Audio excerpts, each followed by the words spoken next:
Muy buenos días. Retomando nuestro programa Encuentro Económico en vivo, es un honor para el Colegio Economista de Lima y quien habla en calidad de decano de nuestra orden profesional, recibir en primer lugar a un economista colegiado hábil de nuestra casa, al doctor Enrique Cornejo Ramírez, más allá de los cargos importantes y de la contribución que ha hecho, ¿no?, en su actividad profesional, tanto en el sector público, en la academia. Y el tema que vamos a tratar hoy día, con relación un poco a la transformación digital, al concepto que se entiende como Industria 4.0, creo que es importante hacer una introducción, antes también presentar a nuestra directora, ¿no?, de imagen, protocolo. A su vez también tiene el encargo del Consejo Directivo que presido en conducir el Comité de Mujeres Economistas. Y además, en el caso de Martina Maragunich, nuestra colega, ella es especialista en un campo que todavía no ha sido muy explorado por los economistas, que es el mundo de la transformación y economía digital, que estoy seguro también en el rol de conducir con quien habla este programa, ¿no? Este tema que también lo conoce muy bien Martina, y más aún con el invitado que tenemos, que es nuestro común colega, ¿no?, el doctor Enrique Cornejo Ramírez, ¿no?, que tiene todo un bagaje de conocimiento en el mundo de infraestructura para la competitividad, más aún cuando se trata de un sector tan importante como es el mundo de las comunicaciones, transportes, que tiene que ver con el tema de puertos, aeropuertos, y que influye a que un país pueda dar un salto importante en el desarrollo de sus territorios. Es bueno precisar, antes de que un poco nos ilustre del pensar y de la mirada que tiene nuestro invitado, y también Martina, creo que vemos con relación a los retos país, ¿no?, y más aún que el Perú ha sido invitado, ¿no?, para ser en un futuro miembro de la OCDE, no vemos, ¿no?, un avance, sobre todo en esos retos que nos recomienda la OCDE en cuanto a cómo promover una economía digital.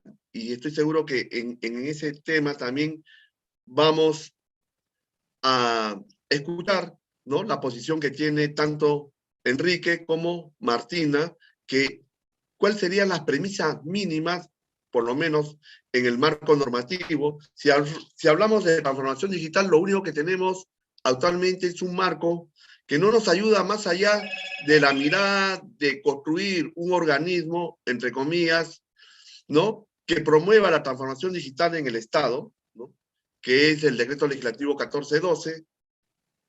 Por ahí salió un decreto de urgencia en el 2020, si no me equivoco, no lo tengo a la mano, el decreto de urgencia 006-2020, que también un poco recogiendo, ¿no?, los alcances del decreto legislativo 1412, ¿no?, que es la famosa ley, ¿no?, de gobierno digital, pero a su vez también cómo vincular, ¿no?, este proceso de transformación digital a lo que ansiamos, cómo el Perú puede dar ese salto de mayor competitividad y productividad país, que también no está en la agenda de discusión, que creo que debió de ser uno de los puntos mínimos de gobernabilidad en los próximos 4 años.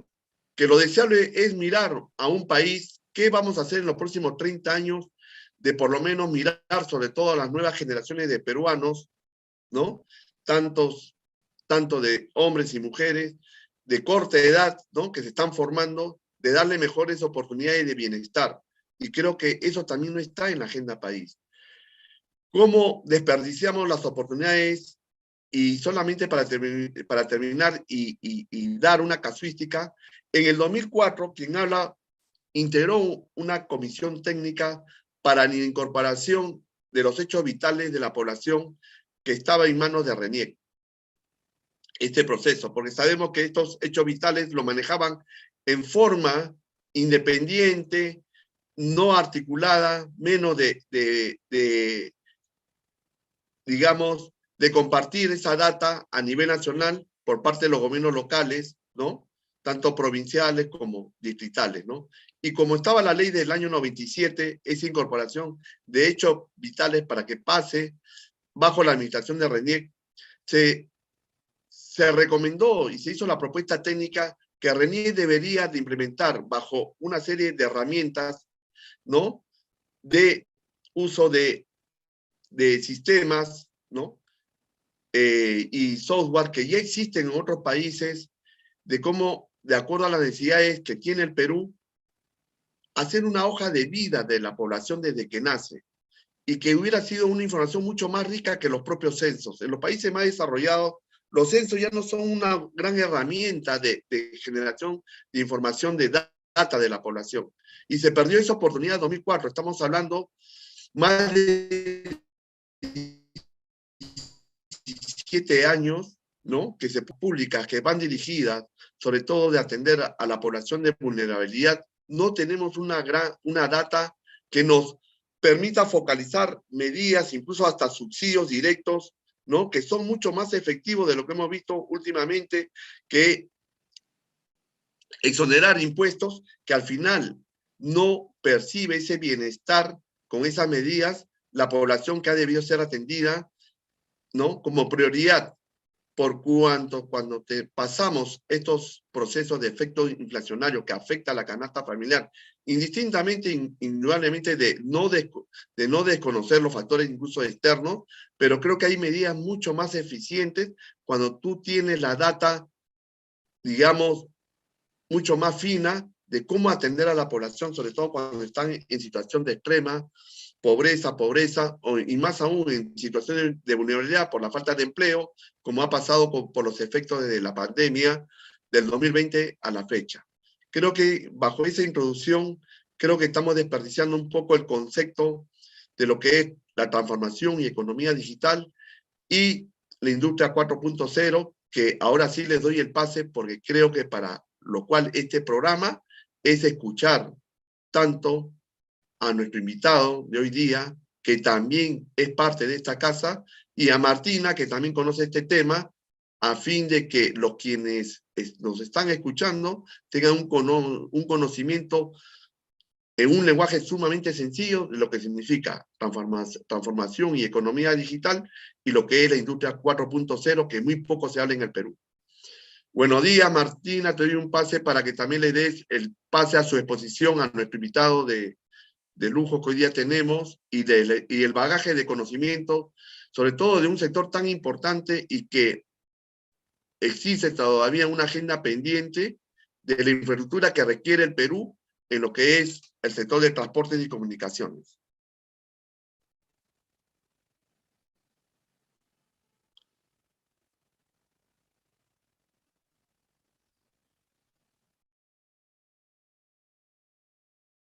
Ya, parece que hay un tema de conectividad.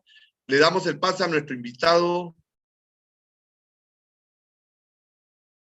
especial, ¿no? Sobre todo de escuchar gran parte del tiempo que gozamos de este programa a nuestro común colega y también miembro de la Orden Profesional del Colegio Economista de Lima, Enrique Cornejo. Enrique, el auditorio es tuyo y grato de tenerte aquí en el programa de Encuentro Económico y en el Colegio Economista de Lima, que es tu casa. Muchas gracias, señor decano del Colegio de Economistas, mi colegio profesional, con el registro 1007. Ahí estoy siempre cercano al colegio. Y también mi saludo a Martina Marangulich, directora de imagen del colegio, y efectivamente una economista muy destacada. Es interesante la introducción que ha realizado nuestro decano, porque efectivamente quiero empezar con esta reflexión, a su vez tomando la reflexión del decano. El Perú es uno de los poquísimos, con esta mano nomás, no con dos manos, se pueden contar los países civilización, ¿no? Un país civilización no es cualquier país. Un país civilización es un país con historia, con cultura, con Estado, con aciertos y con errores, pero durante un gran periodo de tiempo. Y el Perú es un Estado o un país civilización de más de 5.000 años de antigüedad. Y esto es científico porque las investigaciones que se están haciendo en Caral, en todo el ámbito de Caral al norte de Lima, nos indican que el antiguo Perú, como civilización, es decir, como organización, con poder, con religión, con cultura, con ciencia, con tecnología, estaba ya organizada así, de esa manera compleja, 3.000 años antes de Cristo. Caral es eso, 3.000 años antes de Cristo. Más los 2022 años de la era cristiana, entonces nosotros podemos levantarnos todos los días sin hacer ninguna acción pedante, sino con absoluta humildad, con el orgullo de decir, hoy día es, por ejemplo, 7 de mayo del año 5022 de la civilización peruana, o 7 de mayo del año 2022 de la era cristiana. Eso solo lo pueden hacer en esa misma magnitud y antigüedad India, Egipto, China, punto. Y Perú, por supuesto. La Mesopotamia también es un área de civilización, pero un poco más joven que la peruana. Mira lo que estoy diciendo, ¿no? Roma y Grecia, muchísimo más jóvenes, ¿no?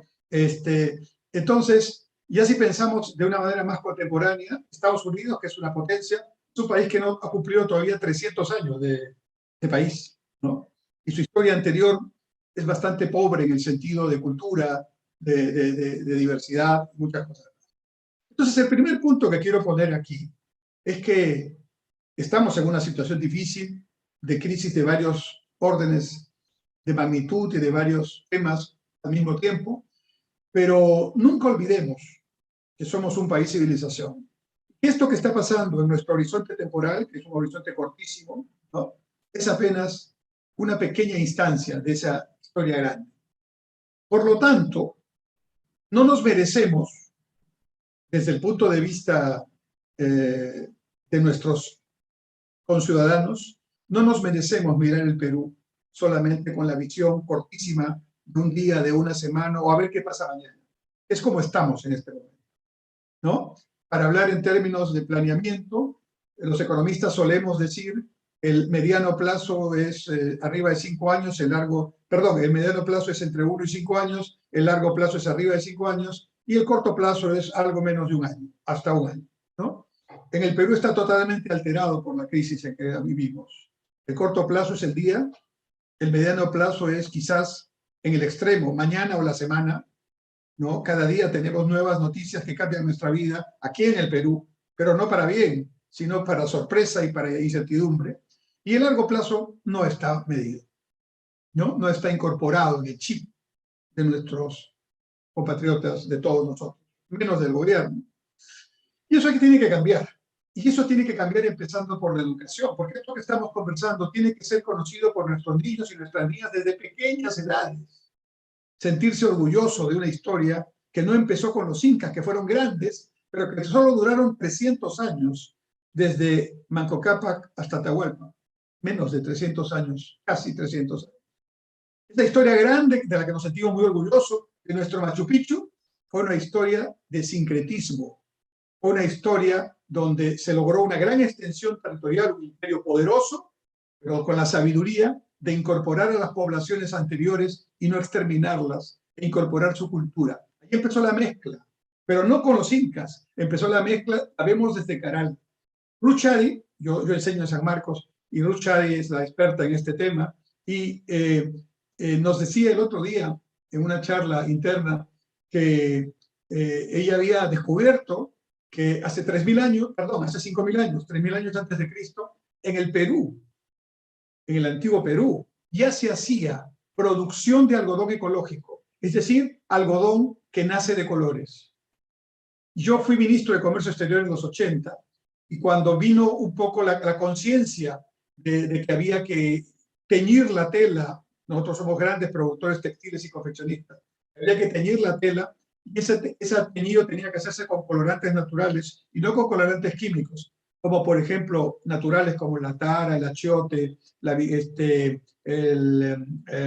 harina de marigol, la cochinilla, ¿no?, que tenemos también felizmente. Este fue un gran cambio en los 80, hace 40 años. ¿no? Pero los antiguos peruanos, hace 5.000 años, ya habían desarrollado el algodón ecológico, donde no es necesario ponerle colorante, sino el algodón nace de colores. Y con esto, esta introducción que me permití hacer, no estaba en mi charla, pero a propósito de la introducción del decano, quisiera empezar esta charla de Industria 4.0, transformación digital y toma de decisiones en el Perú. Y esto lo quiero hacer con la siguiente reflexión. La tecnología, el avance científico y la innovación son los grandes impulsores del cambio, los disruptores, a lo largo de la historia de la humanidad. Entonces me voy a permitir hacer un pequeño paralelo en la primera parte de mi charla, muy breve, entre las grandes revoluciones industriales que se han dado en el mundo y nuestro Perú. Y la conclusión a la que quiero llegar es llamar la atención de todos los que nos están escuchando y nos seguirán escuchando porque esto ya está grabándose y seguirá en las redes, ¿no? Cuando vean el video en vivo como ahora o lo vean en diferido, que reflexionemos un ratito en que ese país civilización no puede darse el lujo de andar a contrapié con los cambios tecnológicos. Es una pérdida valiosísima de tiempo y de generaciones. Como un carro no puede andar a contrapié, no podemos tener, digamos, avanzando con las dos ruedas delanteras y retrocediendo con las traseras, porque nunca vamos a poder andar a un ritmo adecuado. Esa manera de andar a contrapié, que es mi manera de decirlo en sencillo, como estamos acostumbrados a actuar en el Perú, sin políticas de Estado, donde cada quien que entra, sea gobierno, ministro, alcalde, gobernador, pretende que empieza con él o con ella la vida, cuando ya hay vida, ¿no? Nadie se puede dar el lujo de empezar a hablar sin tener el conocimiento previo, menos en ciencia, ¿no? Smith, cuando empezó a hablar, nuestro gran primer economista científico, ¿no? Se basó en los mercantilistas, en los filósofos políticos, en los fisiócratas que lo precedieron, ¿no? Ricardo se basó en Smith, ¿no? Y cuando Marx escribe también pensando en los socialistas utópicos y los propios economistas clásicos en cuyo grupo estaba él, con la teoría del valor-trabajo, ¿no? Cuando Lenin, para seguir ya la línea política, escribe su famoso folleto, 3 fuentes y 3 partes integrantes del marxismo, también toma en cuenta la parte anterior. Nadie puede pretender seriamente que es Adán. Con él empieza o con ella empieza la vida. Y en el Perú tenemos el complejo de Adán en la función pública y aún en la función privada. Se pretende que todo empieza y no se toma lo bueno que ya está, que nos ha costado plata, dinero, tiempo, ¿no? Que es bueno, que por qué no puede seguir avanzando y profundizándose, y se trata, y a veces sin estudio, de empezar, y ahí se pierde mucho tiempo y dinero. Entonces, voy a hacer este paralelo, pero voy a hacerlo haciendo un planteamiento, siempre con la idea del país civilización. Los antiguos peruanos lo voy a tomar, fíjense, la historia del Perú, de los antiguos peruanos, antes de los españoles, hasta los incas, es un periodo de 4.500 años. Por eso cuando alguien yo escucho y dice, los últimos 200 años, perdón, ¿no? Solo los antiguos peruanos antes de la llegada de los españoles ya tenían 4.500 años. ¿Los conocemos? ¿Los hemos estudiado? En el colegio nuestros niños tienen la posibilidad de mirar ese universo, esa cantidad de tiempo, de generaciones, comiendo, estudiando, mirando el espacio, mirando su tierra, mirando la cuenca. No. La educación tiene ahí, nuevamente, y voy a ser reiterativo en este tema, una gran responsabilidad. Y ahí es donde tenemos que poner el foco. Bueno, en los 4.500 años del antiguo Perú, antes de la llegada de los españoles y desde Caral hasta el momento, porque ¿qué encontraremos más adelante? ¿No? Yo digo que había una industria que podríamos llamarla 0.0, para no arrancar con la industria 1.0. Y en esa industria 0.0 había algodón ecológico. Había manejo de la cuenca, lo que se llama hoy día gestión territorial. Había manejo sostenible, lo que se llama hoy día desarrollo sostenible por Naciones Unidas y todo el mundo. Había conocimiento de la astronomía para la agricultura. Había manejo ecológico de los pisos. Allí en los círculos de Moray podemos encontrar en Cusco la misma semilla puesta en diferentes pisos ecológicos. ¿Para qué? para lograr ver en qué altura, en qué ecosistema esa semilla rinde de manera más productiva. Eso es un estudio científico, eso es un método científico. O sea que el Perú 4.500 años tenía tecnología y ciencia para su tiempo, para su espacio, que era de las mejores del mundo. Luego vino el periodo español, 2 siglos y medio, conquista, coloniaje y virreinato. Y ahí nos encuentra la primera revolución industrial, la industria 1.0. Se produce a mediados del siglo XVIII, el boom, ya se habían desarrollado los descubrimientos geográficos de varios continentes, América incluida. Entonces esos nuevos continentes, nuevos mercados en términos económicos, necesitaban llegar con productos y con comercio y con velocidad y con costos adecuados. Y entonces allí la máquina de vapor es la que rompe, hace el factor disruptivo. El uso de la brújula, que ya está inventada, permite ir por grandes extensiones de recorridos en el mar sin mirar la costa, como hacían los antiguos navegantes, y territorios nuevos, brújula para navegar grandes distancias, máquina de vapor para ir con mayor velocidad, pagaré comercial, banco central, el primer banco central del mundo, el Banco de Inglaterra, ¿no? Y banca comercial financiando ese comercio. Tenemos la primera gran revolución industrial, la industria 1.0, que se desarrolló básicamente en base a agua y vapor. Y esas fuentes de energía empezaron a generar el proceso maravilloso del maquinismo, que dio origen, volviendo a citar a Smith, a su famoso libro Indagaciones acerca de la naturaleza y causa de la riqueza de las naciones, cuyo primer título, cuyo primer acápite de su tomo 1, si lo ves por tomos, es la división del trabajo o la especialización. El gran cambio que Smith dio. Efectivamente, esa industria 1.0 fue una cosa, ubiquémonos un poco en ese momento, una cosa espectacular, porque hasta antes de eso solo se manejaba artesanalmente las cosas. El ejemplo de Smith es clarísimo. Un artesano puede hacer 1, 2, 3 alfileres al día, pero si lo dividimos en 17 partes, que es como Smith analiza la división del trabajo en la producción del alfiler, podemos hacer decenas y centenas de alfileres en poco tiempo. Entonces la economía de escala, ¿no? El tamaño del mercado, empiezan a ser factores fundamentales, impulsados por una tecnología que genera producción ya masiva, basada en el maquinismo. Perú, ¿cómo está en ese contexto? Es un virreinato que trabaja exclusivamente para extraer oro o plata, una economía extractiva de metales preciosos. Lamentablemente, los españoles que llegaron a Perú llegaron en el siglo XVI y España en el siglo XVI estaba en una etapa subdesarrollada del mercantilismo, lo que se llama el metalismo-bullonismo. Ellos creían en esa etapa que el rico era el que atesoraba oro y plata. Y ahí ya bastaba para ser rico, ¿no? Como la famosa frase, el mendigo sentado en un banco de oro, etcétera. Y otras frases más contemporáneas que hemos escuchado y seguimos escuchando todos los días con ricos y pobres, ¿no? Muy bien.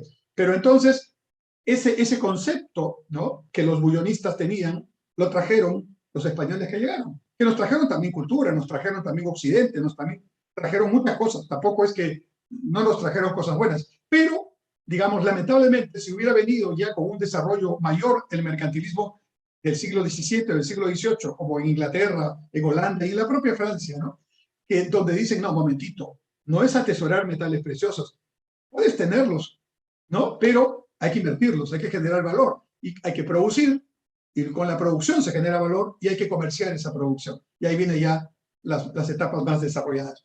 Entonces, industria 1.0, Perú, totalmente fuera de esa revolución. No a contrapié, fuera de esa revolución, porque estábamos en una especie de cápsula que solo trabajaba para la metrópoli, ¿no? Y todo América del Sur estaba más o menos en esa idea. A fines del siglo XIX encontramos entonces la industria 2.0 o la segunda revolución industrial. Y allí el gran fenómeno del vapor y el agua da lugar a la energía eléctrica, ¿no? La energía eléctrica para crear producción en serie. Esa fue la gran revolución de esta segunda revolución industrial a fines del siglo XIX. ¿Y cómo está Perú cuando se produce esta segunda revolución industrial a nivel mundial, ¿no? Perú está saliendo de un periodo de bonanza corta de 2 décadas, casi 2 décadas, del guano y del salitre, y con la Guerra del Pacífico, que significó un desastre para el Perú, ¿no?, que obligó a tener prácticamente casi 30 años de recuperación para que pudiéramos tener la economía de preguerra que estaba disponible o posible, ¿no?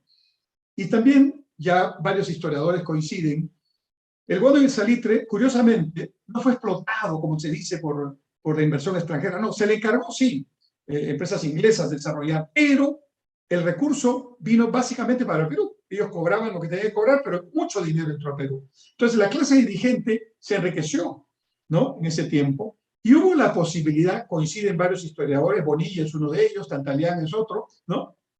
Hubo la posibilidad de generar por primera vez un empresariado nacional que pudiera llevar un proyecto nacional como lo han hecho otros países, México, Brasil, por mencionar Argentina, ¿no? Pero ese estado del empresariado nacional oligárquico, digamos, para llamarlo de alguna manera, pero progresista, a base de la riqueza del bono del salitre, se rompe con la guerra del Pacífico, que realmente frustró ese proyecto y no volvió a aparecer en la historia republicana del Perú un proyecto similar. Y entonces, en la segunda revolución industrial nos encuentra en guerra y nos encuentra en una situación económica desastrosa. El Producto Bruto Interno se estima que en la época de la guerra cayó menos 34%. Para que se hagan una idea, la pandemia nos bajó 11,7%, ¿no? La guerra del Pacífico nos bajó 34 puntos. Como todos los políticos de la época eran militares, ¿no? En esas décadas, entonces tardamos mucho en lograr recuperar. La industria 3.0, la tercera revolución industrial, se da a mediados del siglo XX, ya un poquito más contemporánea para los que tenemos algunos años, ¿no? Ahí, en realidad, se habla de varias fechas, pero yo ubico en 1956, porque ahí ocurren tres hechos que están con datos específicos. Primero, el Departamento de Estado, no, perdón, el Departamento de Estado, sí, y el Departamento de Defensa del Pentágono norteamericano desclasifican el proyecto militar ARPANET y lo convierte en un proyecto privado al alcance del mundo que se llama Internet, la gran supercarretera de la información y la comunicación que hoy usamos. Eso pasó el 56. Lo segundo que pasó el 56 es que IBM presenta su primera computadora, la RAM no sé cuántitos, ¿no?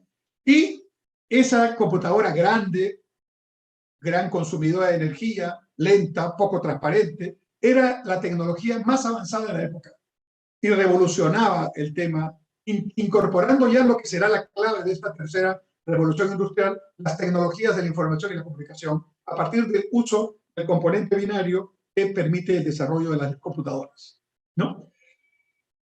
Entonces ahí ya no estamos como en el agua y el vapor de la primera revolución, ya no estamos solamente con el desarrollo eléctrico de la segunda revolución, sino estamos ya con la producción automatizada y con lo que la computadora le da de velocidad a ese proceso, que ya era importante, pero no era tan veloz.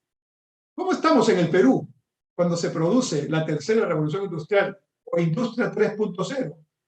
Durante un tiempo habíamos estado con una economía primario exportadora, básicamente 7 productos: algodón, azúcar, café, petróleo, oro, plata, cobre. Están los 7.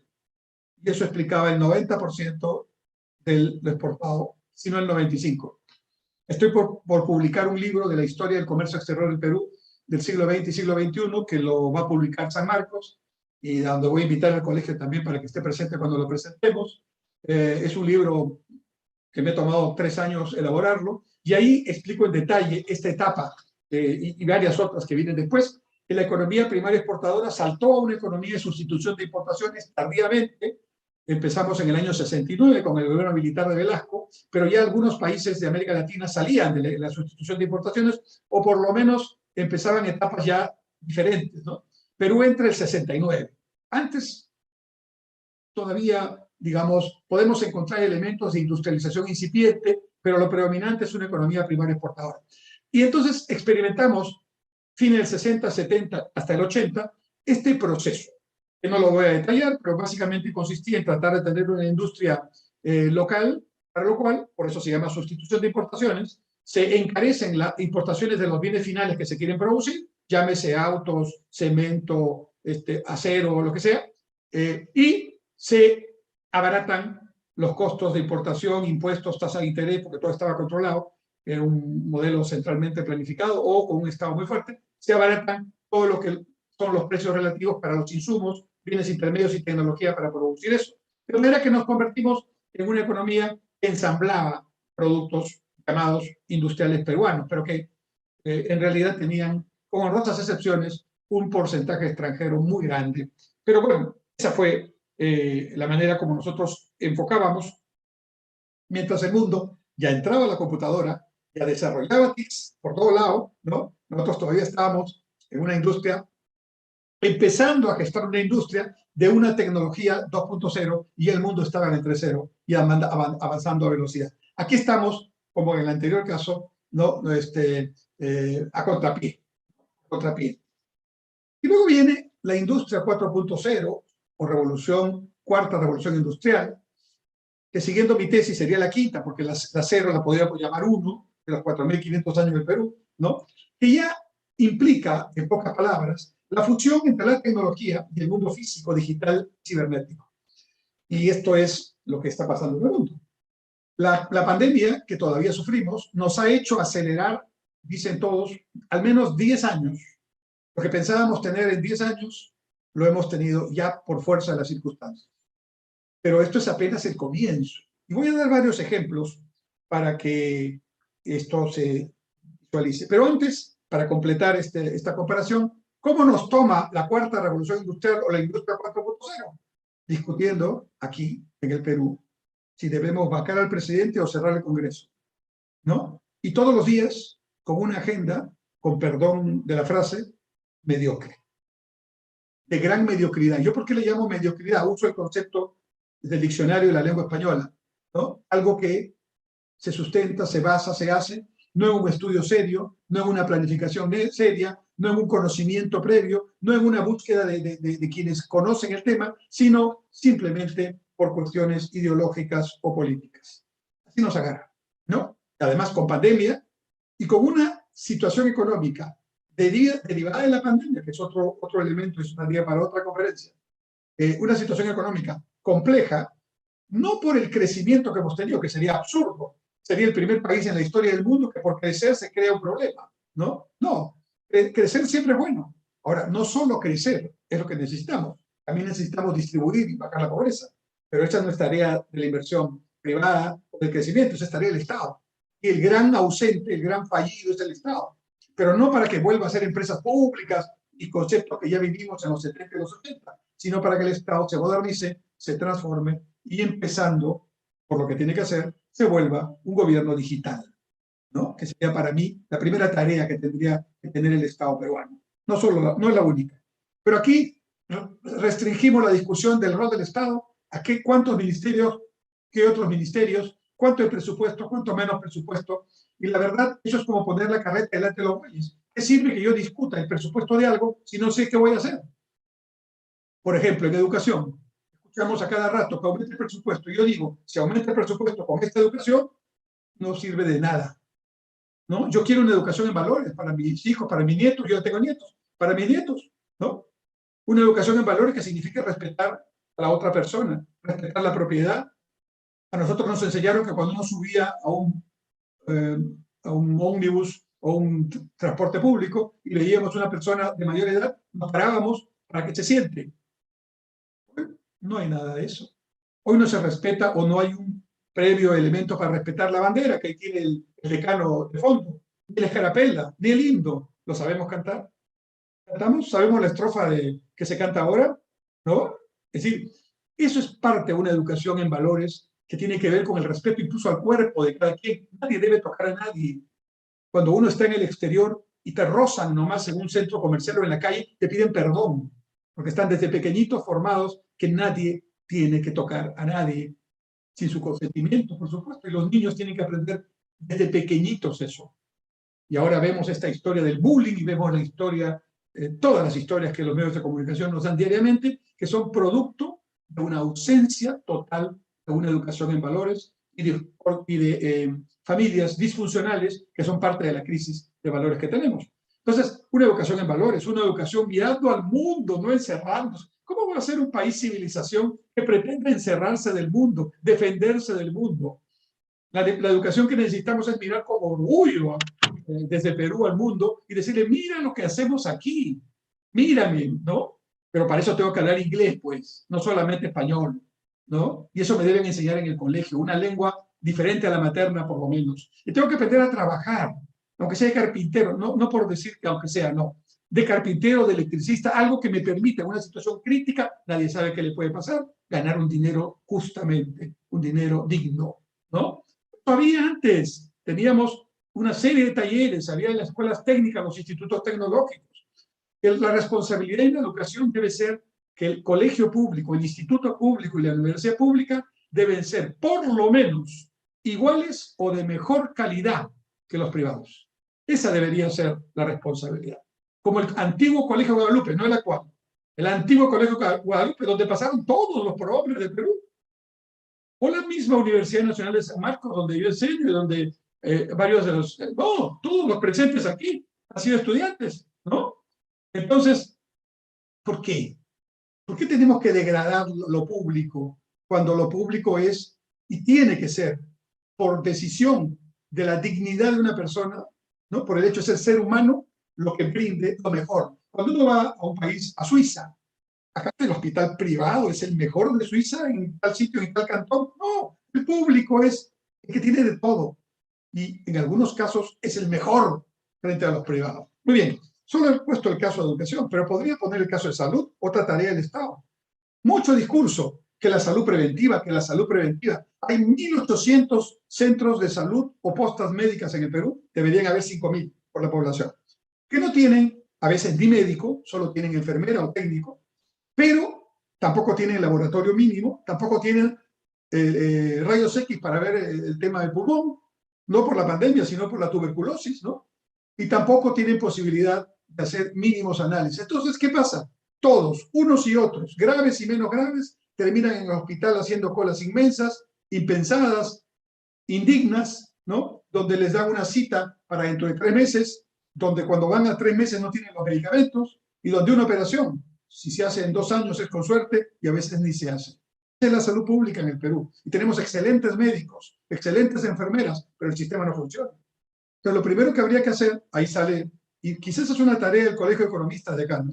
Yo le he preguntado mucho a los médicos, yo tengo muchos médicos cercanos, tengo un hijo médico, y les digo, oye, ¿cuánto vale poner un centro médico con todo? Con su planilla, en planilla, como debe ser, ¿no? Un médico, una enfermera, un tecnólogo y una persona auxiliar. ¿Cuánto vale esa planilla básica? Y tener un equipamiento de laboratorio, un equipamiento de rayos X, tal vez un ecógrafo. ¿Por qué no? ¿Por qué no? ¿Por qué minimizamos lo que pensamos en pequeñito como pigmeos, ¿no? Y luego, eso que cueste, lo que cueste, decano, multiplicado por 1.800 y no por 5.000, que es lo que debería ser, le aseguro que es más barato que el costo que tiene la salud ya cuando la enfermedad está en su última fase o cuando tenemos que improvisar en hospitales que no son hospitales para atender ese tema. Y por supuesto, incorporar a la familia, incorporar a las comunidades, incorporar, digamos, el premio al médico sea no cuántos pacientes atendió, sino cuántos pacientes evitaron ser pacientes porque tuvieron una prevención adecuada. Bueno, podría seguir, pero entonces termino aquí la parte esta introductoria y digo, estamos en la industria 4.0 y ¿cómo está Perú? Porque eso es lo que me han pedido. Ahora voy a eso. Como dijo el decano, tenemos algo. Tampoco no voy a caer en mi propia crítica de decir no hay nada, ¿no es cierto? Porque eso sería como decir, ¿para qué habló lo que habló hace un ratito? ¿Usted quiere que empiece todo con usted? Tampoco, ¿no? Tenemos algo. La Secretaría de Gobierno Digital que está en la PCM se ha avanzado en algo. Nosotros hicimos aquí en San Marcos un evento internacional y llegamos al punto, luego de escuchar casi todas las experiencias que vinieron de fuera, que estábamos empezando y estábamos empezando bien, pero empezar, ¿no? Ahora, legislación, estamos, la que ha mencionado el decano, una más por ahí, pero ¿saben en qué está el mundo en este momento? En hacer en las constituciones carta de derechos digitales. O sea, el acceso a lo digital es un derecho humano en este momento. Y esa es la modernidad. Europa ya tiene su Carta de Derechos Digitales Europea. España fue una de las que primero lo tuvo, ¿no? Entonces la legislación va avanzando también y sobre todo tomando algunos temas muy importantes, ¿no? El tema de la seguridad, ¿no? El derecho a la seguridad, a que no se tomen mis datos como hoy, por ejemplo, lo toman los centros comerciales, ¿no?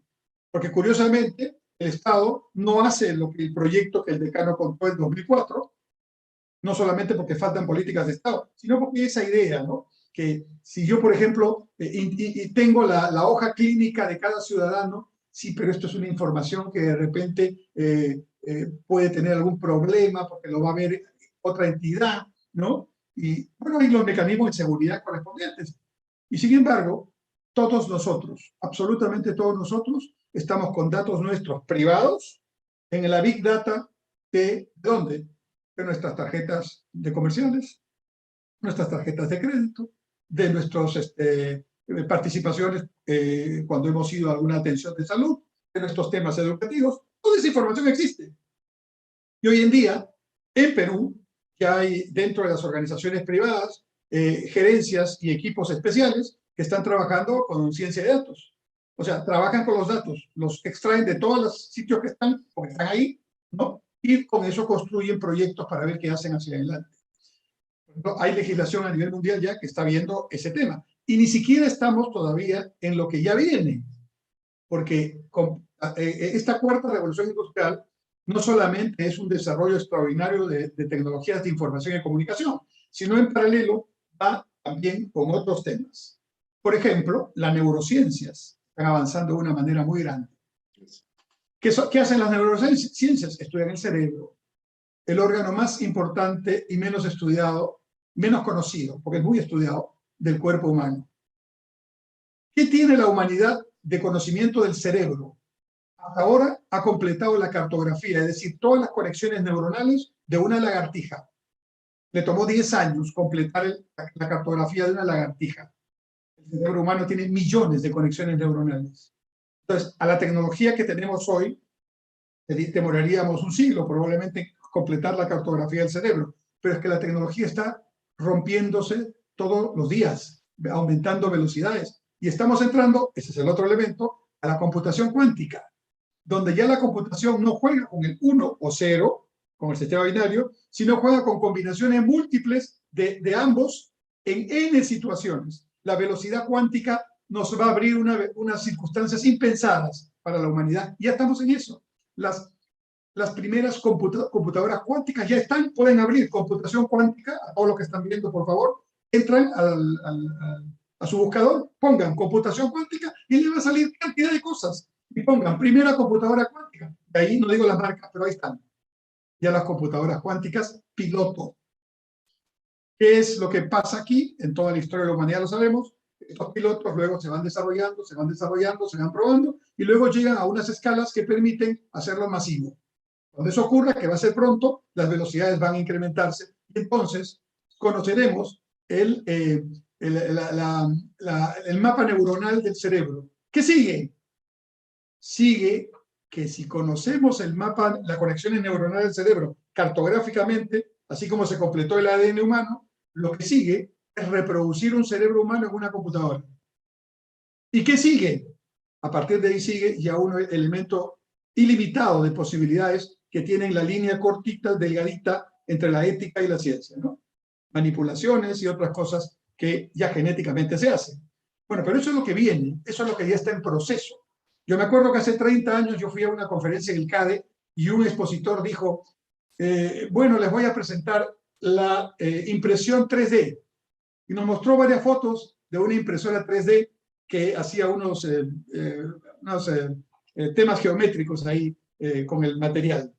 Hoy día se imprime 3D, brazos articulados, partes partes y piezas de autos, ¿no? La impresión 3D, lo único que falta es que la podamos tener reemplazando la impresora que yo estoy mirando ahorita, la mía, que solamente tiene tinta y papel. Eso ya fue, como dicen los muchachos. Ahora todos vamos a tener pronto una impresora 3D en casa. Entonces, para ponerlo en un tema muy sencillo, cuando Martina tenga que ir a una reunión, nosotros los hombres en este sentido somos más descuidados o más prácticos, quizás, ¿no? Nos damos un baño, nos ponemos un saco, algo y ya estamos listos. Pero las damas, y todas las damas tienen esa característica, tienen que prepararse. Y entonces, probablemente, para la ocasión, buscará tener un vestido, algo que le permita ir, y ella pensará, como piensan todas las señoras, ¿no? Además, ahí ya fui con ese vestido la vez pasada, no puedo ir con el mismo vestido. Y tiene un problema porque le han avisado con muy corto tiempo. Entonces, va a abrir su computadora, o su tablet, o su teléfono, y va a entrar con su tarjeta de crédito o de débito, ¿no? Con su código, que ya lo tiene de entrada, y va a decir, a ver, ella tiene ya su impresora 3D, ¿no? Va a decir, catálogo de vestidos virtuales. Y va a encontrar uno, ella va a poner sus datos, o de repente los datos ya están, su talla, todo, ¿no? Y va a escoger el modelo. Y luego va a comprarlo, ¿no? Paga. Y luego lo va a imprimir. Y va a tener su vestido para esa noche o esa tarde, lo que sea. ¿Ustedes creen que estoy hablando ciencia ficción? No, esto es absolutamente algo que ya viene en camino. Estos son los nuevos escenarios que la tecnología va a dar. Ya, y se vienen más todavía, porque hay una discusión ahora, y en Chile, mencionó el decano Chile, en Chile está, bueno, no vive ahí porque es profesor en Estados Unidos, en la Universidad en Nueva York, ¿no? En la Columbia University, ¿no? El que fue el asesor de Obama y es el experto en lo que es neuroderechos. Y él preside una comisión de científicos del mundo para incluir en la Carta de los Derechos Humanos los neuroderechos, en el sentido de que cuando estas tecnologías sigan avanzando y puedan, ya que se conoce la cartografía del cerebro, puedan influir en mi cerebro, yo tenga la posibilidad de tener una defensa legal constitucional de ese tema. Estoy hablando de algo que parece también de ciencia ficción, en absoluto. Yo tuve, cuando el expositor hace 30 años hablaba de la impresión 3D, con mis colegas que estaban ahí al costado, los mirábamos y decíamos, ¿y esto qué va a hacer, no? Ya es. Esto que estoy diciendo ya es, pero no dentro de 30 años, ya es ahora. Y vamos a ir conociendo. Yo cuando era ministro de Transportes fui invitado 3 veces a Japón, y una vez cuando llegué me mostraron el instituto NHK. Los japoneses son muy disciplinados, muy científicos, ¿no? Tienen un instituto solamente para tecnologías de información y comunicación. NHK, el mismo nombre del canal estatal de Japón. Y me dijeron, a ver, siéntese aquí, me pusieron una sala oscura, como una sala de cine, siéntese, vea lo que le vamos a presentar y luego nos comenta. Y yo vi, así como me ven con mis lentes, yo vi a una persona, una niña que corría con un perro y que avanzaba así a mi costado. Dije, ¿qué sensación es esto? ¿Qué efecto me han puesto? ¿No? Bueno, eso es lo que yo vi, eso es lo que yo sentí, ¿no es cierto? La impresión que tuve. Entonces le dije eso al ministro que me estaba recibiendo. Y le dije, bueno, usted acaba de presenciar la tecnología, ¿no? 16K de la televisión digital que estamos trabajando para ubicarnos. Nosotros hemos adoptado en el año 2009, cuando yo era ministro, el estándar digital de televisión terrestre ISDB-T, que es de origen japonés.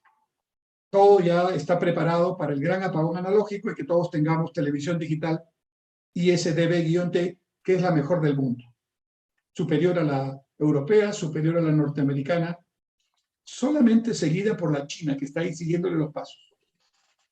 Y entonces me dijeron, bueno, y esa tecnología que hemos adquirido es 4K, que ya es una revolución, porque se ve el 4K, incluso el 8K, se ve como si estuviéramos mirando un estadio desde el palco del estadio.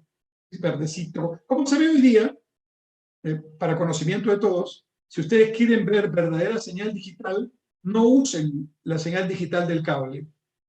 Desconecten la señal digital del cable y pongan la señal de antena, lo que nosotros llamábamos de mi generación la antena conejito, que ahora ya no existe, ¿verdad? ¿No? Y pongan la señal de televisión digital terrestre, que todos los televisores tienen. Y vean el partido de fútbol del canal que sea allí. Y van a ver la diferencia entre la televisión digital verdadera, japonesa, que nosotros tenemos, y la televisión digital que el cable te da.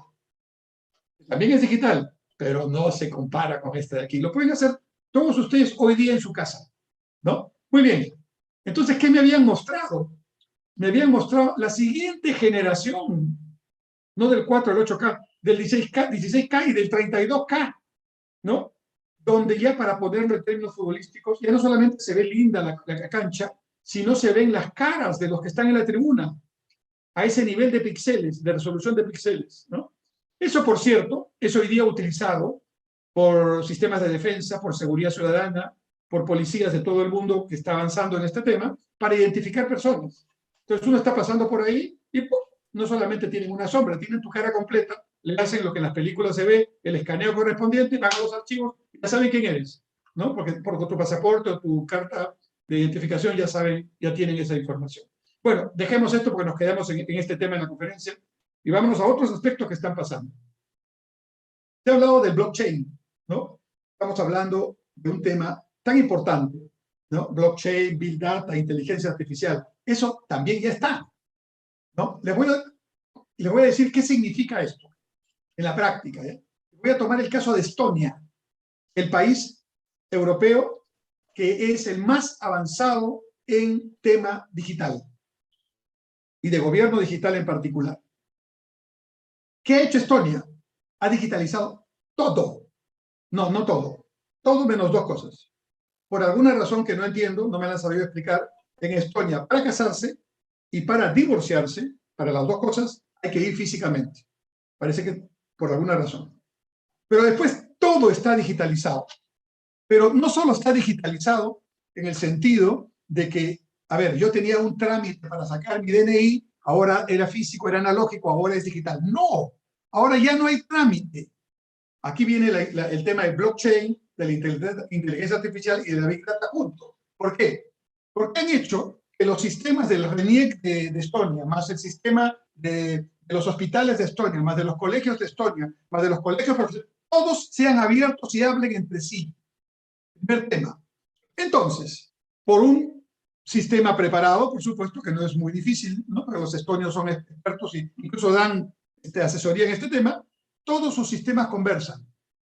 Entonces, el ciudadano de Estonia no tiene que hacer un trámite, porque el trámite se hace entre las computadoras o entre los archivos que ya tiene el Estado estonio. Y tiene todo. Tiene sus datos, su salud, su educación, todo, ¿no? Entonces, por ejemplo, si un estonio tiene que pagar impuestos, solo le llega una notificación del ente estonio de impuestos y le dice: señor, señora, señorita, aquí está su declaración, revísela, ya está hecha.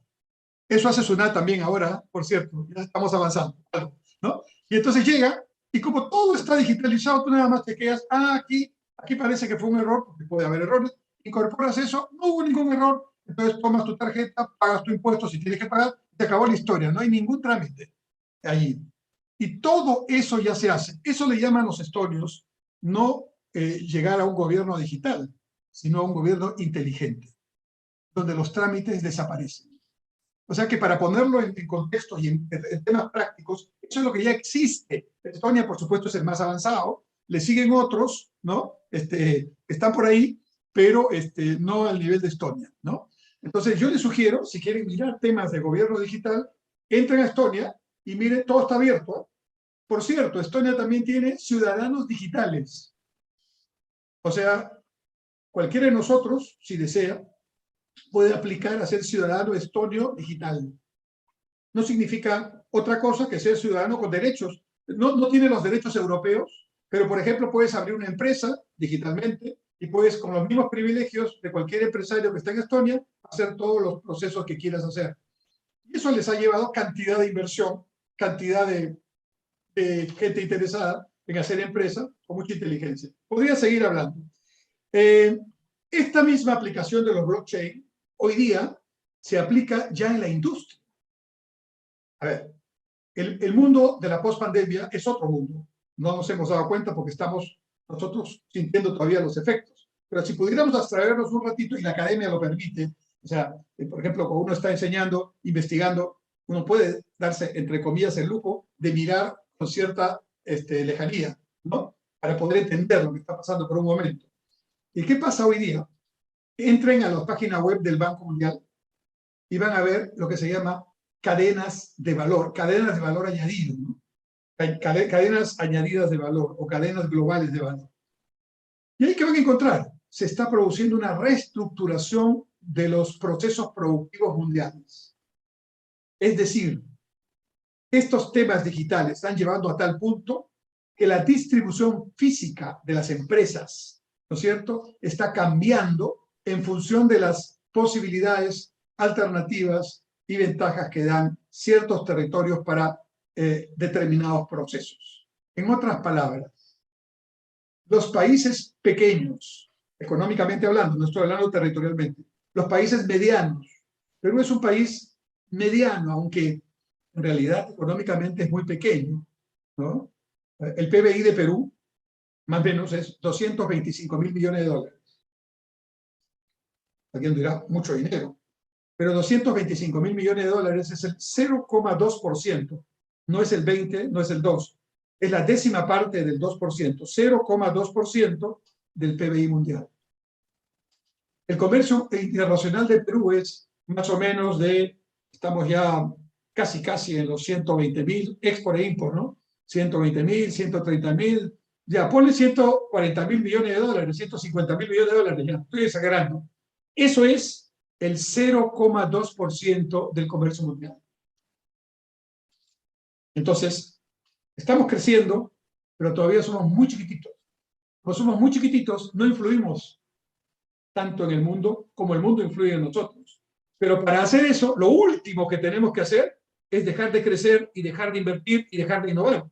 Hay que crecer más. La buena noticia es que si crecemos 10, 20 veces más, seguiremos siendo chiquititos. Ya no tan chiquititos, pero para nosotros nos cambiará la vida, ¿no? Por ejemplo, una meta de largo plazo de Perú debería ser ¿en cuántos años podemos llegar a ser el 1% del comercio y de la producción mundial? Ahí está. Una discusión del acuerdo nacional y de todos los partidos políticos. Claro, los políticos no están en eso en este momento, pero ya, 1%. Cifra. ¿Qué se necesita para eso? ¿En qué? ¿En qué sectores? ¿Con qué participación de todas las comunidades y regiones del Perú? ¿No? ¿Con qué políticas de diferente tipo? Y vamos a ver cómo lo hacemos. Bueno, sigo. Entonces, el otro elemento importante que está también dándose ahora tiene que ver con las tecnologías de la comunicación. Y aquí voy a hacer dos referencias nada más. Una, en el Perú estamos todavía con teléfonos, con una carretera 4G. ¿Ya? Todavía el Perú no ha licitado el espectro donde va a funcionar la tecnología 5G. Sin embargo, todos los operadores de teléfono en el Perú ya están vendiendo aparatos 5G. O sea, incluso te dicen, cómprate tu aparato 5G, ¿no?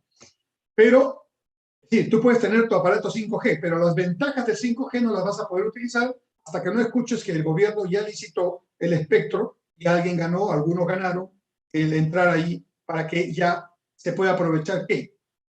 Para empezar, si hoy tienes una velocidad de 1, tu velocidad va a ser mínimamente de 100.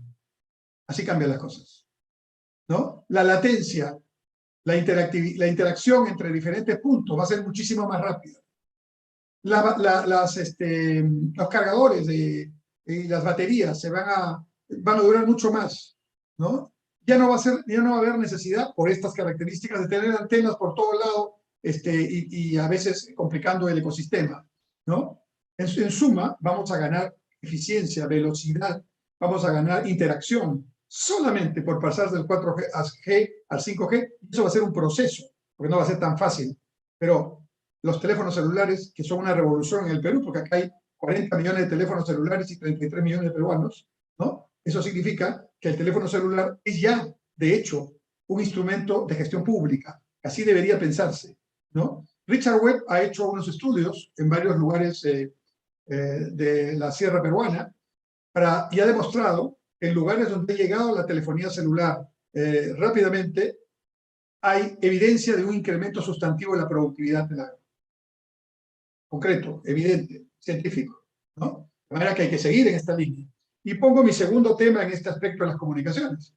Hay que seguir en la red dorsal de fibra óptica, por supuesto, pero el problema es que llevar red dorsal de fibra óptica al último centro poblado del Perú es, yo creo que muy complicado. No podemos aspirar, yo lo he visto en Corea del Sur, que hay red dorsal de fibra óptica de altísima calidad en cada casa en Corea.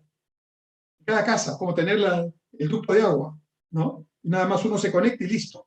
Pero en el Perú, por la gestión territorial equivocada que tenemos hace mucho tiempo, esto viene de lo español, tenemos unas ciudades, digamos, con servicios, unas ciudades, cuanto más se van alejando de los pueblos, de las ciudades principales, van perdiendo conectividad, y además tenemos miles de centros poblados que tienen 300, 400 personas cada uno, que están aislados uno del otro 7, 10 kilómetros, son los que vemos a lo largo de la carretera con los avisitos esos verdes que nos dicen, esos tienen probablemente luz, ¿no? Pero probablemente no tienen agua, desagüe de red pública, no tienen wifi de alta velocidad o no tienen wifi, probablemente no tienen un centro educativo bueno, no tienen un centro de salud como el que hemos hablado, y así seguimos hablando. Eso es pobreza.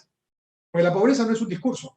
La pobreza es o tengo más dinero o tengo estos servicios. Las dos formas de medirlo. Pobreza monetaria, Banco Mundial, Fondo Monetario, necesidades básicas, Naciones Unidas. Las dos formas mundiales de medirlo.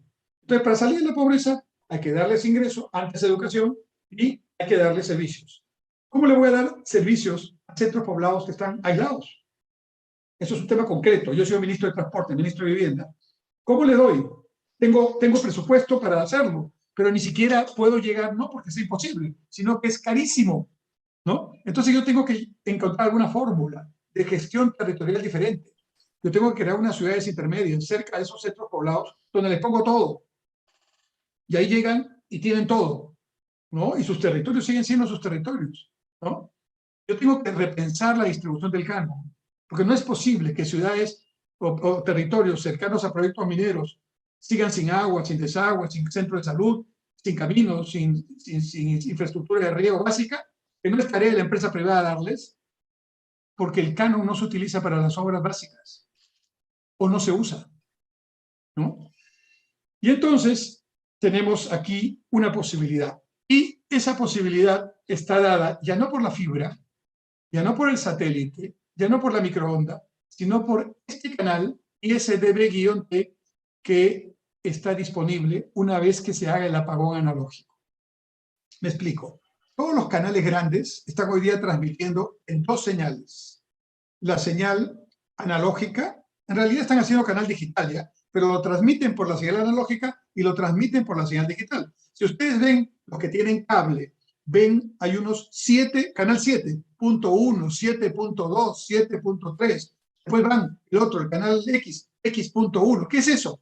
Son sus segmentos digitales que ya los permite tener varias versiones, incluso programaciones diferentes. Es que una de las características de la televisión digital, esto con todas, no solo con la japonesa, es que fragmenta tremendamente, digamos, el espacio que hay que utilizar. Por lo tanto, el primer beneficio es que en un mismo espectro se pueden tener no uno, sino varios canales. 2 canales digitales, 4 canales de alta definición, high definition, 4 canales estándares o standard definition y un OneSec. Ayer, hoy estamos sábado, porque esto va a estar grabado, entonces para contextualizarlo para que nos vean después, ¿no? Hoy estamos sábado 7 de mayo cuando estamos saliendo en vivo. Ayer, viernes 6 de mayo, todos hemos sido sorprendidos en nuestros celulares con unos avisos de ensayo de alerta ciudadana. Eso se puede hacer porque la tecnología digital que ya disponemos, que se llama OneSec, esta tecnología del ISDB-T, permite transmitir señal de televisión y otras señales a dispositivos móviles. Un celular, una tablet, una laptop o incluso un televisor de carga. Cualquier dispositivo. No te van a transmitir la señal de alta definición, pero te transmiten una señal en directo de buena definición, de buena resolución. Entonces, Japón hace eso. Japón precisamente, como nosotros, está en una zona sísmica, ellos avisan 2 minutos antes de un terremoto y 20 minutos antes de un tsunami a través de ese sistema a todos los japoneses, y a los japoneses que están en mayor peligro les ponen un mapa no es satelital, es del ISDB-T, como un GPS, pero no es un GPS satelital. Les ponen el sitio del epicentro antes de que empiece la segunda onda, ¿no? El sitio del epicentro, y les ponen dónde están ellos. Entonces, ahí a cada quien ya está entrenado para si tiene un edificio, y sabe si tiene tiempo de bajar o no, o de ponerse a buen recaudo. El que está en una zona costera ya sabe que tiene que subir, alejarse y subir. O sea, ahí salvan vidas. Este sistema es el que se pretende aplicar y está muy bien, pero se debe a esta tecnología. Por ejemplo, si nosotros pudiéramos aplicar este mismo OneSec para educación remota, no tendríamos el problema de que los niños tienen que subir con la mamá al cerro para ver dónde está la señal del satélite, sino simplemente esta señal, que es muy potente, ¿no? Llega donde esté el celular, ¿no? Donde esté la señal de celular activa, ¿no? Y entonces ahí tenemos educación remota, salud a distancia. Esa es mejora sustantiva de la calidad de vida. ¿Qué tiene que pasar para usarlo plenamente? Tenemos que hacer el apagón analógico. O sea, ya no transmitir televisión en analogía, y eso, como la mayoría de los televisores que tenemos ya son digitales, entonces no habría problema. Muy bien. Entonces, esto es lo que nos da un poco la situación de esta industria 4.0. Muchas posibilidades, pero un Perú que no es que no sea inteligente, que no es que no tenga gente capaz para aprovecharlas, que no es que no tenga gente que está haciendo ciencia e innovación, sino que las principales autoridades están en otra agenda. Una agenda que no lleva a nada, que no responde a los intereses de la población, y menos a las señales que nos da el mundo actual, grande, pequeño. Aquí no hay ideologías. Y digamos, la gran enseñanza que tenemos después de la caída del muro de Berlín es que el problema no es ideológico. Puede ser, una discusión ideológica no está de más en un ambiente de debate, pero aquí el tema no es ideológico, el tema es que hay ciertas cosas que funcionan y ciertas cosas que no. Y no está todo dicho, por la teoría hay una crisis de paradigmas también, pero lo mínimo que debemos hacer, vuelvo a mi punto inicial, es mirar la historia del Perú para aprender de ella. No podemos tomar decisiones sin conocer la historia del Perú, es imposible. Eso es una falta de respeto a los peruanos.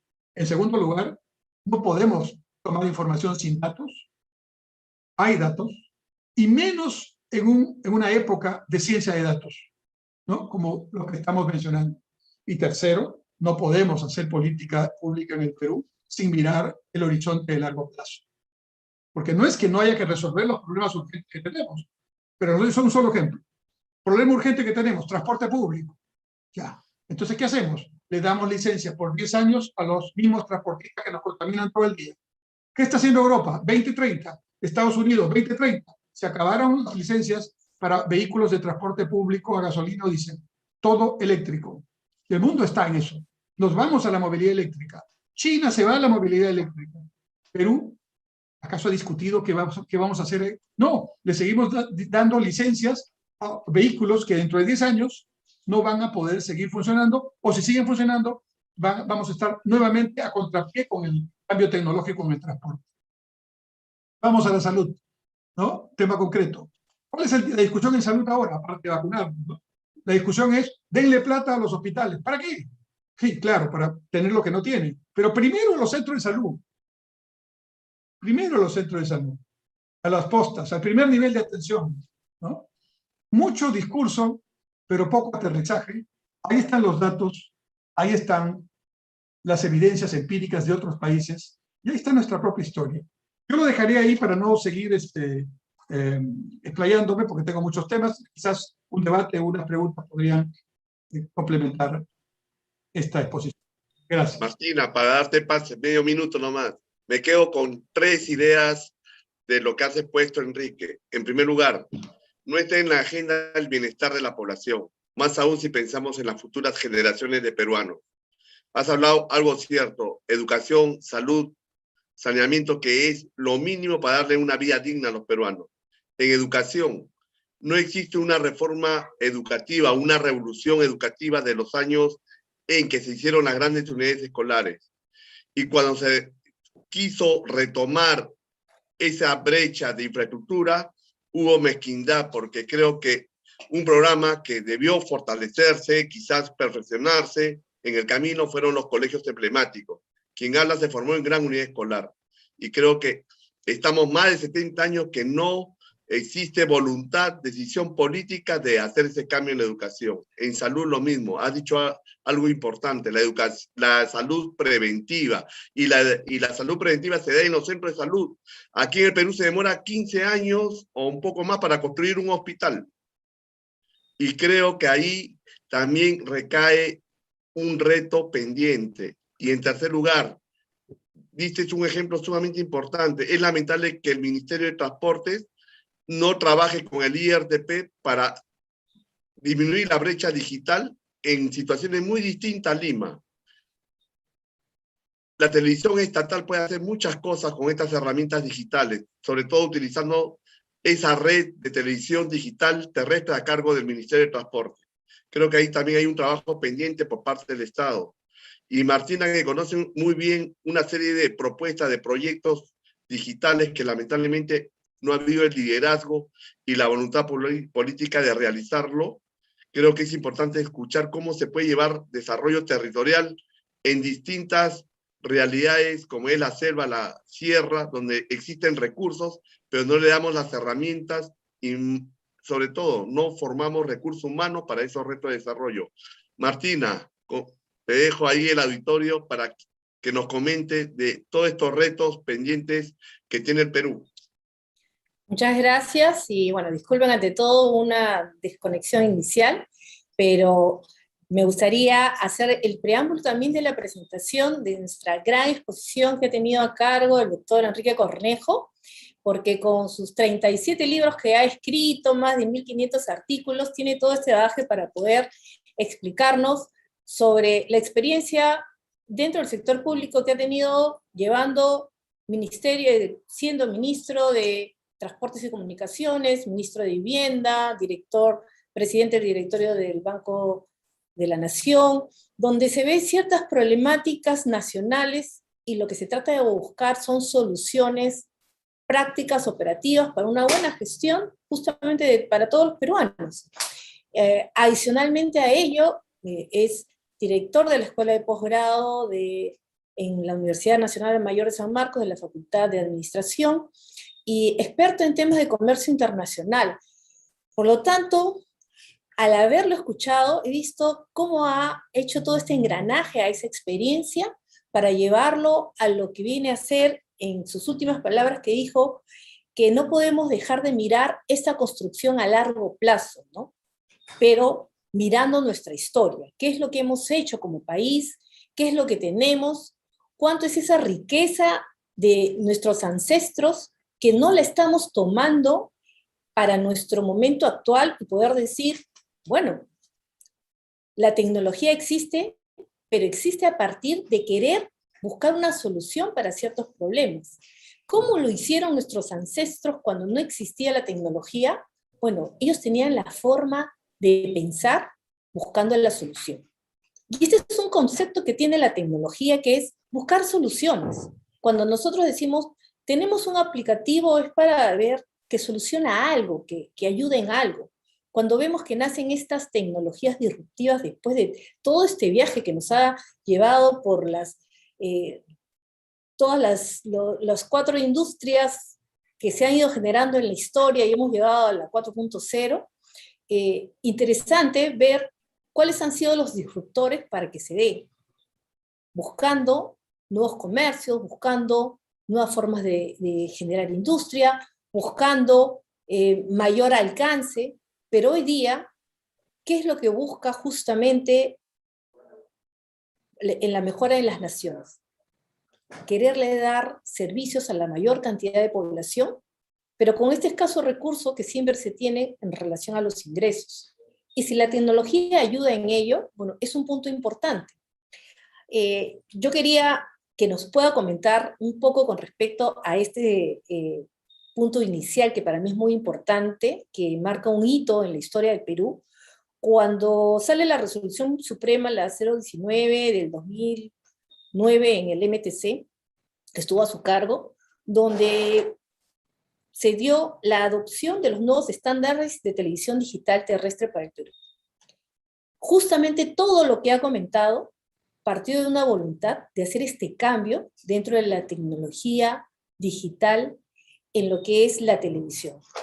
Nuestro factor territorial justamente nos indica que tenemos que buscar otras posibilidades, no solamente la red dorsal, a estos sitios donde no se puede llegar. Y esto fue un aspecto visionario de poder decir que lo que hacen otros países, como Japón, que lo explicó muy bien, se puede implementar a futuro en nuestro país. ¿Qué nos puede decir de, a partir del 2009 que se implementó esta norma, esta ley, cómo se ha ido construyendo el tema de la televisión digital y que sea este también un medio para poder llevar educación, salud, telemedicina? Tenemos en diferentes medios, pero también tenemos dispositivos que nos pueden ayudar a ello, ¿no? Y este mecanismo, no pienso, desde mi punto de vista, no ha sido explotado de tal manera que los sectores lo incorporen para que puedan aplicarlo como un mecanismo de accesibilidad. Entonces, a veces decimos, no tenemos acceso, pero puede existir buscando otra manera de pensar. Entonces, hoy día hice una reflexión mientras escuchaba, decía, ¿por qué no pensar como lo hacían nuestros ancestros? ¿Qué tenemos y qué podemos hacer? Porque lo que habló del algodón ecológico me ha causado bastante sorpresa, ¿no? Era un dato que no lo conocía, pero qué importante. Después de cuántos años seguimos haciendo justamente cuáles son estas innovaciones para llevar el algodón ecológico cuando ya años atrás se tenía. Que habría que llevarlo a las nuevas formas de construir, a las nuevas formas de dejarlo perennizar y que se estabilice como un mecanismo nacional. Pero a ello hay herramientas que pueden ayudar a ello. Una de ellas ha sido este cambio de la televisión digital, que es muy importante. Poco reconocido, pero importante para quienes estamos en el medio y conocemos que ¿qué es lo que falta? Muchas herramientas de accesibilidad. Sus palabras, doctor Cornejo. Bueno, antes un comentario. No solamente tenían algodón ecológico los antiguos peruanos. Otra cosa que hacían era un brillante manejo de gestión territorial. No hay un solo vestigio de una casa en el antiguo Perú que esté en tierra productiva. Las casas estaban en las tierras seriosas altas. El valle se cuidaba para comer. La seguridad alimentaria era un factor clave en el antiguo Perú. No solo los incas, todo el antiguo Perú.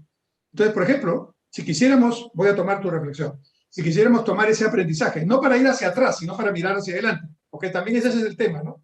Algunos dicen románticamente, queremos un imperio como el de los incas. No, no, no. Nada se puede hacer de lo que ya pasó. Cada espacio-tiempo es diferente, pero sí podemos tomar elementos que ya han sido evidenciados en nuestra propia historia. Entonces, por ejemplo, ¿cómo está creciendo Lima, la gran capital del Perú? Y esto es aplicable a Trujillo, a Arequipa, a todas. Está creciendo alrededor de la ciudad, derecha e izquierda, ¿no? Al sur nos vamos ya hasta ahora nos llegamos a dónde, ya pasamos por Cusana, ya pasamos el kilómetro 100, ya estamos por cerca de Cañete, en realidad en la expansión. O sea, mismo concepto, ubicar viviendas en las zonas productivas, ¿no? Y al norte, ya estamos fuera de Ancón, ya estamos cerca de Huaral, probablemente llegaremos a Huacho. Los trenes de cercanías tendrán ese concepto, seguramente. ¿Qué deberíamos hacer? Aprendiendo de los antiguos peruanos. Subir al cerro. O sea, si ustedes van a Punta Negra, al sur de Lima, en ese balneario, ya hay desarrollos de inmobiliarios que van hacia el cerro.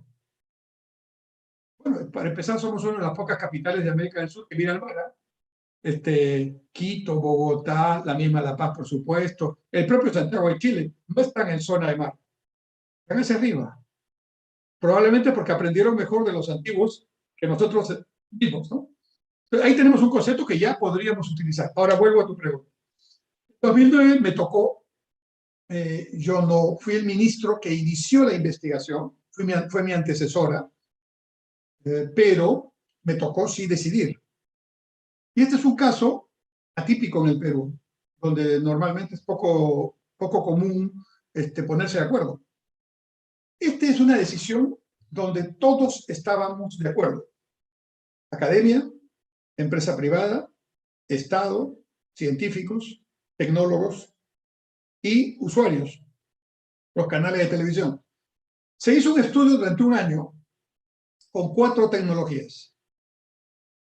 La norteamericana, la europea, la japonesa y la china, que es reciente.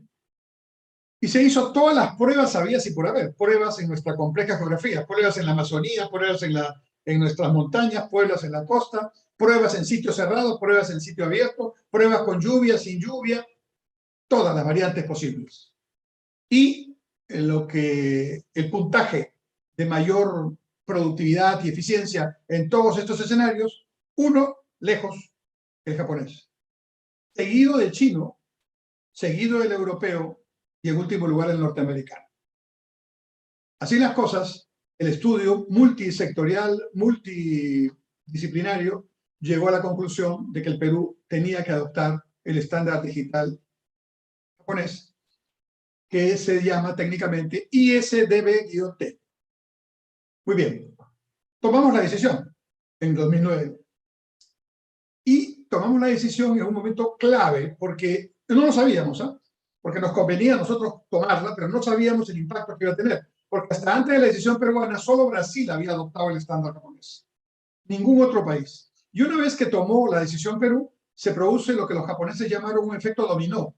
O sea, entró Chile con la tecnología japonesa, Argentina con la tecnología japonesa, Ecuador con la japonesa, Uruguay, en fin. El único que no entró con la japonesa fue Colombia, porque ya tenía la televisión, el estándar europeo adoptado, por una decisión política, porque para que ellos pudieran entrar al acuerdo con la Unión Europea que finalmente tuvieron, ¿no? Les pidieron que tomaran el estándar digital europeo. Felizmente a nosotros no nos pidieron eso porque ya, si no, de repente hubiéramos tenido problemas, pero tomamos el que debíamos tomar.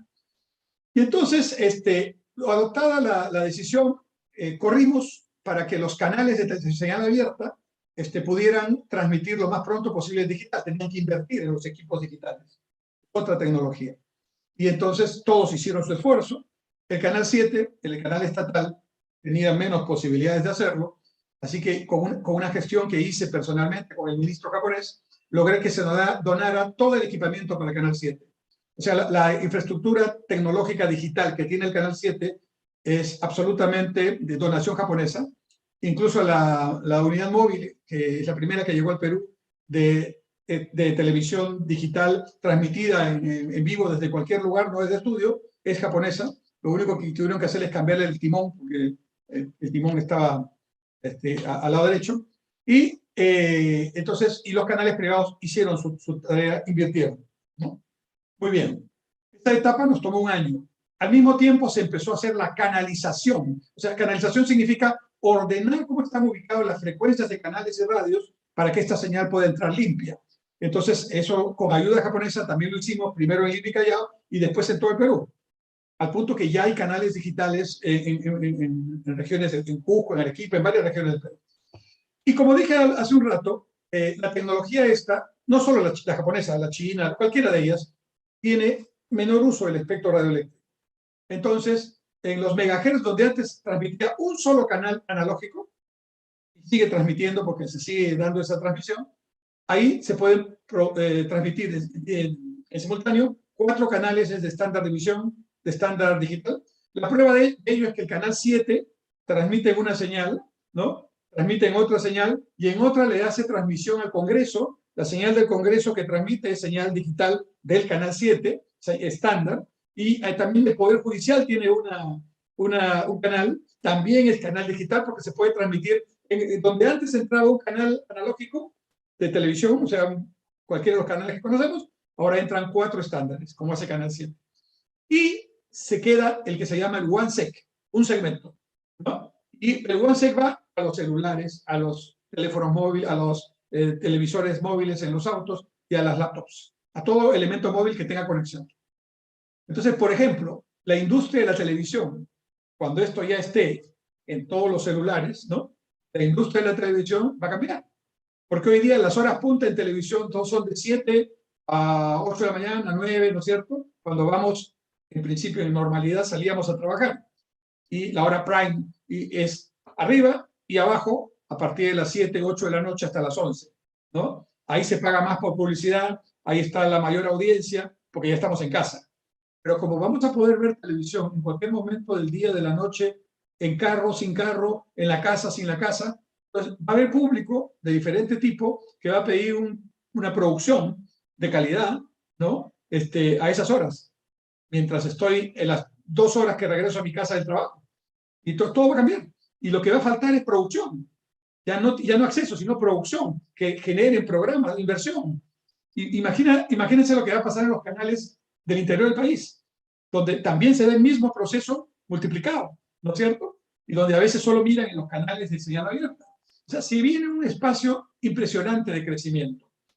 Pero lo importante es que cuando se produce el apagón analógico, o sea, hoy día se transmite en espejo, analógico, digital, ¿no? Pero el gobierno tiene que decidir, no lo ha decidido ya hace mucho tiempo, debió hacerlo, apagar el analógico. Entonces el televisor digital solo va a poder captar señal digital si es digital. Y si es analógico, con un aparatito, un decodificador de $10, $20, que lo puede subsidiar el Estado, puede mirar una señal que no es high definition, pero es una señal en su televisor antiguo. Pero ya la gran mayoría de los peruanos tenemos televisor plano. Casi todos ya son digitales, ¿no? Entonces, esa decisión tiene que tomar. Yo fui a Japón cuando ya habían tomado la decisión del apagón, y entonces el espacio que se libera de lo que ya no usan para el analógico, ellos lo usan para sistemas de alerta como el que expliqué con el teléfono, ya no de prueba, lo usan ya. O sea, los japoneses saben que no solamente se prende como se prendieron los teléfonos ayer, se prende el televisor o la computadora. O sea, tú la tienes apagada, obviamente si está prendida estás viendo otra cosa, y deja de pasar lo que está pasando y esto entra como una señal propia y te dice urgente, terremoto, urgente, tsunami, urgente, lo que sea, ¿no? Esto ya existe en Japón hace 12 años, 13 años. Yo lo he visto, ¿no? ¿Y qué hacen en ese espacio liberado? Hacen radio digital. Acá la radio no está digitalizado, ¿no? Que es muy potente también para comunicar. ¿Y qué hacen más en ese espacio liberado? Bueno, cuando yo fui la última vez, estaban inventando una alternativa al GPS. O sea, hacer un ubicador, digamos, geográfico, pero de señal digital. Y estaban tratando de encontrar una especie, yo le llamo una especie de radar, ¿no? Pero no es el nombre, tiene un nombre raro, que le ponen a todos los autos japoneses, de manera que cuando estén en una niebla profunda y en una carretera donde pueden chocar frontalmente, le avise a este otro, sin que los choferes intervengan, que van a chocar y tengan el aviso suficiente para que los conductores tengan la posibilidad de hacer la maniobra correspondiente. ¿Qué hacen más? Educación 100% a todo el territorio japonés. No, estaban un poco tristes, no tristes, pero decepcionados, porque solo habían logrado que el 99% de los lugares japoneses estén cubiertos. Les faltaban unas islas que por alguna razón no habían cubierto y estaban haciendo un trabajo especial para cubrir ese 1% que faltaba. ¿Qué más hacen? Salud digital, 100%, ¿no? Por mencionar un caso. ¿Qué falta en Perú para que se haga? Nada más que se adopte el estándar digital, no, se tome la decisión del apagón analógico y luego vamos. Y ahí empezarán las necesidades, ¿no? Pero imaginemos lo que puede significar. ¿Por qué no se ha hecho? Yo lo dejé esto en 2011. ¿Por qué no se ha hecho? Yo he hablado a 3 ministros sucesores míos. Al que me sucedió en la transferencia, le hablé de esta y de otras cosas. Y luego visité a 2 ministros sucesores míos, especialmente, para decirles, implementen esto, ya no pensando en que quién lo hizo, ¿no? Sino, implementenlo, es una revolución. Entonces ahí termino diciendo, este es un ejemplo, deben haber muchos en el país, de un tema que puede ser gol pronto, sin inversión, ya está todo hecho, ¿no? Pero que requiere una decisión política y algo de interés, porque claro, los intereses están en otro lado, ¿no? Entonces probablemente el ministro o los ministros, pues son varios, no tienen tiempo para mirar eso, pero alguien que les diga, ¿no? Oiga, ministro, venga para acá un ratito, mire, ¿qué le parece? Por lo menos que opine, ¿no? Pero no, entonces estamos retrasados al punto, 10 años estamos retrasados, al punto que los que entraron después que nosotros, Argentina, Chile, entre ellos, ya pasaron esta etapa. Están en procesos de utilización de los espacios liberados en el analógico. Así es como se produce la tardanza y el efecto en la ciudadanía. Qué importante lo que nos ha comentado justamente ahora, porque es un ejemplo práctico de cómo podemos generar esta aceleración del crecimiento. Dentro de mi experiencia en muchos proyectos, yo veo esta falta de desconexión y justamente la tecnología de la información y comunicaciones es esa parte, que los datos se combinen con los medios de comunicación, porque de lo contrario no serviría, ¿no? Y la tecnología disruptiva lo que viene es para hacer este cambio de cómo genera otro proceso para generar valor. Entonces, justamente es todo lo que los economistas vemos, ¿no?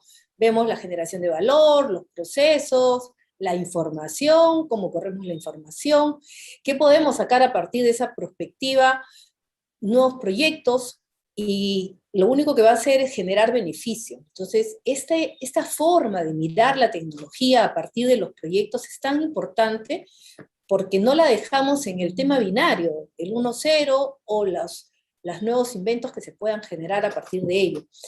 Yo sí lo quisiera comprometer para otro programa donde podamos hablar de, en sectores específicos, temas tan interesantes, porque lo que vemos, el desarrollo de Estonia, lo hicieron a partir justamente de una vulnerabilidad que tuvieron como país, ataque tan fuerte, pero que no estamos ajenos a que nos pase, ¿no? Tenemos infraestructuras críticas, tenemos sectores específicos, como por ejemplo el tema de minería, el tema del petróleo, el tema dentro de lo que es generación de valor, nuestros puertos, los aeropuertos, todos estos servicios que da el Estado, a través de la tecnología pueden tener Martina, si me otro permites tipo un de minuto impulso. después.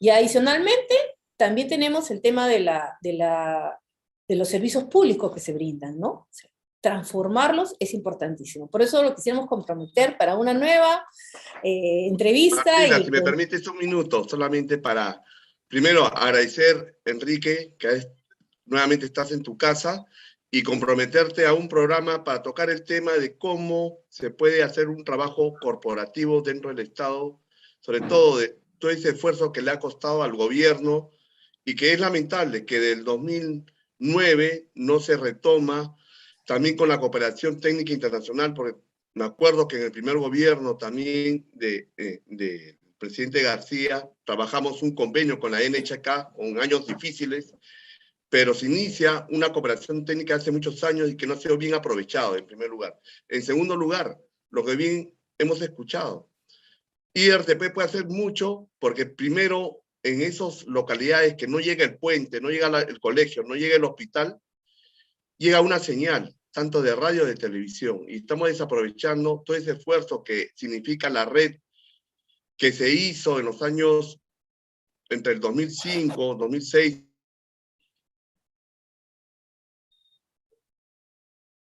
dentro de lo que bien ha señalado en la tecnología SD que nosotros escogimos, que es la tecnología japonesa. Creo que, y el IRTP lo que adolece es un modelo de gestión que esté acorde a esos servicios de llevar, ¿no? En cuanto a teleeducación, en cuanto a telesalud,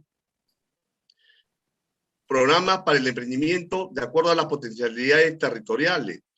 El planteamiento que está pendiente, y conoces el tema, es que el Canal 7 no tiene la infraestructura de producción de programas que ha podido lograr los canales privados en los últimos 30 años.